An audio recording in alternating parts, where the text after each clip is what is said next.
In a quiet town surrounded by dense woods, the legend of the Hollow Man haunted the residents. They spoke of a featureless figure that emerged from the shadows on foggy nights, luring people into the forest, never to return. One autumn evening, friends Ella, Mark, and Sarah decided to explore the woods. Armed with flashlights, they ventured deeper as fog rolled in, the air growing colder.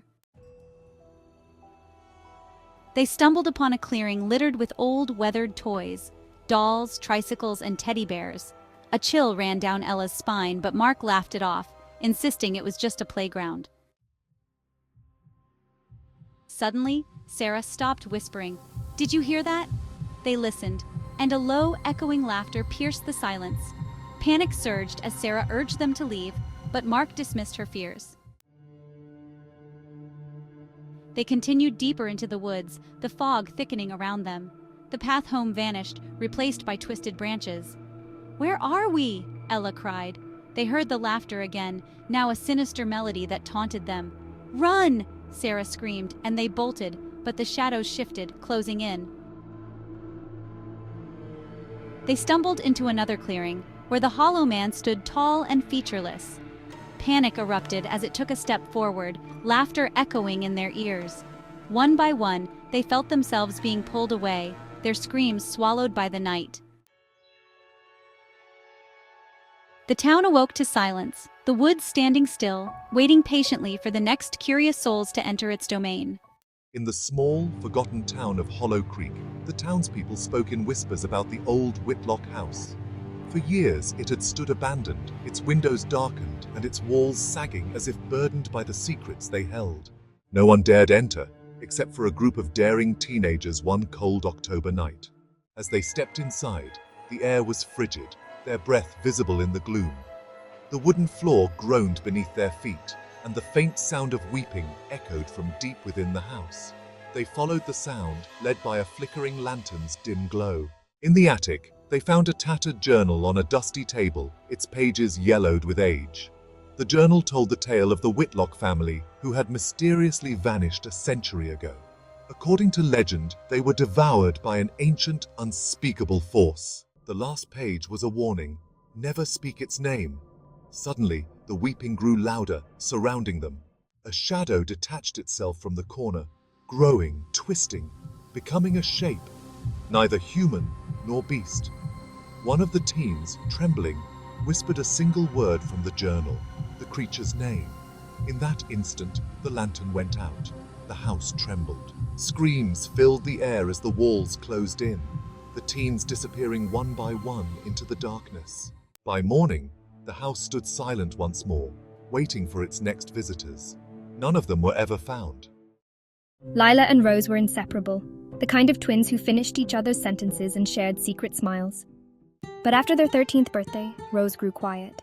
She began spending hours alone in the attic, staring at a large dust-covered mirror they had found one rainy afternoon. One night, Lila woke to the sound of soft whispers.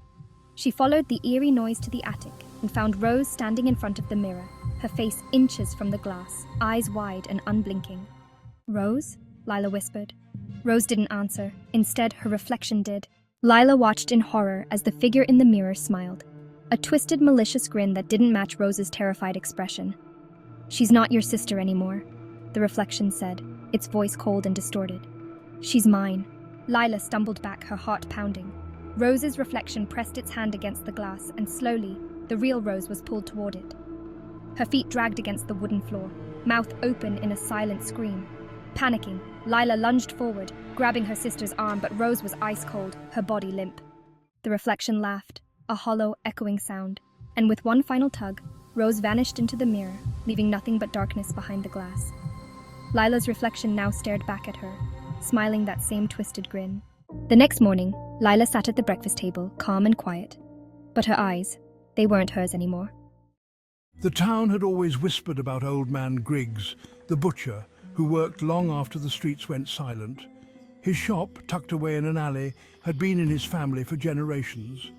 People joked about how no one ever saw his suppliers, but the meat was always fresh, almost too fresh. One night, Evan, a curious young man, decided to sneak into the butcher shop. There were rumours about Griggs, dark rumours, and Evan was determined to find out the truth. He waited until the lights in the shop flickered out and then slipped in through the back. The smell hit him first. It wasn't the scent of meat, but something sour, like decay. Evan's flashlight danced over the bloody cutting boards and slabs of meat hanging from hooks. But then, at the far end of the room, he saw something that made his stomach churn. A human hand, pale and lifeless, hung from one of the hooks. Evan's blood ran cold. He stifled a scream, backing away as quietly as he could. But then, a low, guttural voice echoed from the shadows. "Looking for something?" Evan froze. Griggs stood in the doorway, his apron stained deep red, a massive cleaver in his hand. His eyes gleamed with a twisted hunger. "I told them," Griggs muttered, stepping closer. "Good meat is hard to come by these days." Before Evan could run, Griggs lunged, the cleaver flashing in the dim light. The next day, the shop opened as usual. The special, fresh cuts. The coal mines of Black Hollow had a history stained with blood. For years, miners spoke of strange disappearances deep in the tunnels, but the company always brushed them off as accidents. Until one day, Samuel never came home. His wife, Emma, waited by the door all night, listening to the howling wind. At dawn, she went to the mine, demanding answers, but no one had seen Samuel leave. Desperate, she descended into the mine herself, her lantern flickering as she made her way into the suffocating darkness. The deeper Emma went, the more unnatural the silence became. It was too still, too cold. Then she saw it. A figure crouched in the distance, scraping at the coal with bare hands. "Samuel?" she called out, her voice trembling. The figure stopped. Slowly it turned, revealing a face not quite human anymore. Hollow eyes stared at her, skin pale as ash, and Samuel's mouth twisted into a smile that stretched too far. His fingers, long and bony, clutched a pickaxe, coated not with coal dust but with something dark and wet. "They told me to dig," Samuel rasped, his voice a grating whisper. "And I found them." Suddenly, the ground beneath her feet shuddered. From the shadows of the tunnel, something massive moved, unseen but powerful, dragging itself closer with the sound of scraping metal and broken bones. Emma turned to run, but it was too late. The last thing she heard was Samuel's voice, low and gleeful. "They're always hungry down here.